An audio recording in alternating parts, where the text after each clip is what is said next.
के तीसरे दिन माँ त्रिपुर सुंदरी की पूजा की जाती है। त्रिपुर सुंदरी माँ को ऐश्वर्य और सौंदर्य की देवी के रूप में भी पूजा जाता है। विधि विधान से की गई पूजा से माँ त्रिपुर सुंदरी शीघ्र प्रसन्न होती है और अपने भक्तों को मनवांछित फल देती हैं। उनमें सूर्य के समान तेज समाहित है। माँ त्रिपुर सुंदरी को पूजा करने के लिए पूजा करते समय कुछ विशेष मंत्रों का जाप करना चाहिए। ऐसा करने से अतिशीघ्र मनोकामनाएं पूर्ण हो जाती हैं। माँ अपने भक्तों के सभी कष्टों को दूर करती हैं और माँ की पूजा करने से आत्मिक बल, कीर्ति और यश में वृद्धि होती है।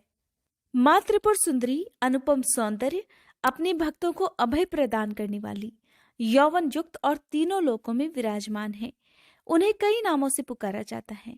माँ त्रिपुर सुंदरी को राज राजेश्वरी, बाला, ललिता, मीनाक्षी, कामाक्षी, शताक्षी और कामेश्वरी के नाम से भी जाना जाता है।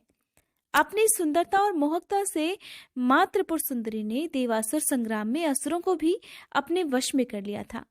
मान्यता है कि त्रिपुर सुंदरी माँ की पूजा करने वाले भक्तों को लौकिक और परलौकिक शक्तियां प्राप्त हो जाती हैं। देवी पुराण में माँ के बारे में बहुत सारी शक्तियों की बात की गई है। ये सिर्फ तंत्र साधना के लिए ही नहीं बल्कि सुंदर रूप के लिए भी विख्यात है। आइए सुनते हैं माँ त्रिपुर सुंदरी की पौराणिक कथा। माँ त्रिपुर सुंदरी शांत मुद्रा में लेटे हुए सदाशिव की नाभि से निर्गत कमल आसन पर विराजमान है।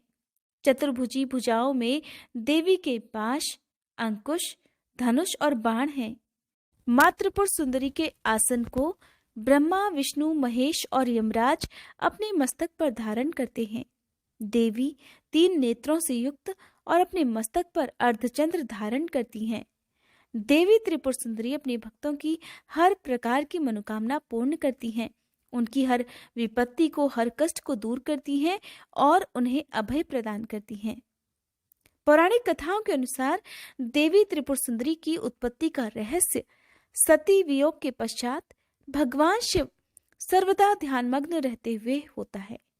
उन्होंने अपने संपूर्ण कर्म का परित्याग कर दिया था, जिसके कारण तीनों लोकों के संचालन में बाधा उत्पन्न हो रही थी। उधर तारकासुर ने ब्रह्मा जी से वरदान प्राप्त किया था कि उसकी मृत्यु केवल भगवान शिव के पुत्र द्वारा ही होगी। समस्त देवताओं ने भगवान शिव को ध्यान से जगाने के लिए कामदेव और उनकी पत्नी रति को कैलाश पर्वत पर भेज दिया। कामदेव ने कुसुमसर नामक मोहिनी बाण से भगवान शिव पर प्रहार किया, जिसके परिणाम स्वरूप भगवान शिव का ध्यान भंग हो गया। देखते ही देखते भगवान शिव के तीसरे नेत्र से उत्पन्न क्रोध अग्नि ने कामदेव को जलाकर भस्म कर डाला। कामदेव की पत्नी रति द्वारा अत्यंत दारुण विलाप करने पर भगवान शिव ने कामदेव को पुनः द्वापर युग में भगवान कृष्ण के पुत्र के रूप में जन्म धारण करने का वरदान दे दिया और वहां से अंतर्ध्यान हो गए। सभी देवताओं रति के जाने के पश्चात भगवान शिव के एक गण द्वारा कामदेव की भस्म से मूर्ति निर्मित की गई और उस निर्मित मूर्ति से एक पुरुष पैदा हुआ। उस पुरुष ने भगवान शिव की स्तुति की। इसके पश्चात भगवान शिव द्वारा उस पुरुष का नाम भांड रखा गया। शिव के क्रोध से उत्पन्न होने के कारण भांड तमोगुण संपन्न था और इस प्रकार वह धीरे धीरे तीनों लोकों पर भयंकर उत्पात मचाने लगा। देवराज इंद्र के राज्य के समान ही भांडासुर ने स्वर्ग जैसे राज्य का निर्माण किया और वहां पर राज करने लगा। इसके पश्चात भांडासुर ने इंद्रलोक और स्वर्गलोक को चारों ओर से घेर लिया। भयभीत इंद्र देवर्षि नारद की शरण में गए और इस समस्या के निवारण का उपाय पूछा।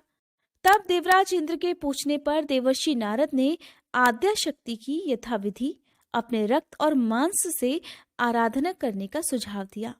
देवराज इंद्र ने देवी की आराधना की और तब देवी ने त्रिपुर सुंदरी रूप से प्रकट होकर भांडासुर का वध कर देवराज पर कृपा की और समस्त देवतागणों को भयमुक्त कर दिया।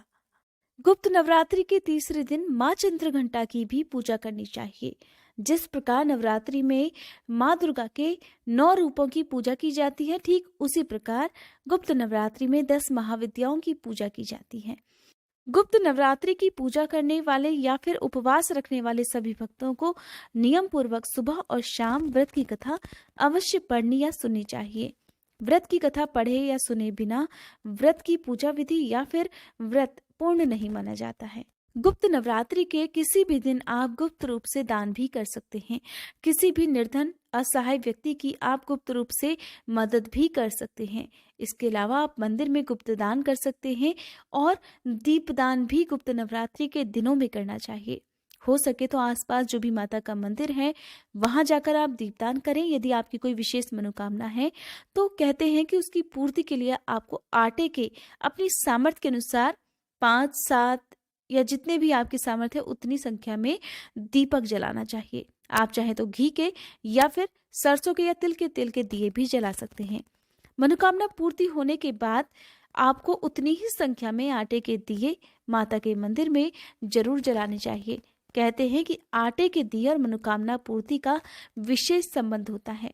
विवाह संबंधी परेशानियों में, चाहे वो विवाह ना होना हो या फिर वैवाहिक जीवन सुखद ना होना हो, उसके लिए आप गुप्त नवरात्रि के किसी भी दिन अपने आसपास जो भी भगवान शिव और माँ पार्वती का मंदिर हो वहां जाकर आपको मंदिर में बैठकर पूजा करनी चाहिए। भगवान शिव को सफेद और माँ पार्वती को लाल फूल अर्पित करने के साथ ही आप उनका गठबंधन भी कर सकते हैं। एक मौली या कलावा जिसे कहते हैं, आप उसे लेकर जिस तरह से फेरों के लिए पति और पत्नी के बीच में कलावा बांधा जाता है या दुपट्टा बांधा जाता है, ठीक उसी तरह से आप भगवान शिव और माँ पार्वती का गठबंधन करके आपकी जो भी मनोकामना है उसकी पूर्ति के लिए आप प्रार्थना भी कर सकते हैं। कहते हैं कि गुप्त नवरात्रि के दिनों में भगवान शिव और माँ पार्वती की पूजा करने से भी मनोकामना जल्द पूर्ण होती है। आज की ये वीडियो आपको कैसी लगी मुझे कमेंट बॉक्स में जरूर बताइएगा।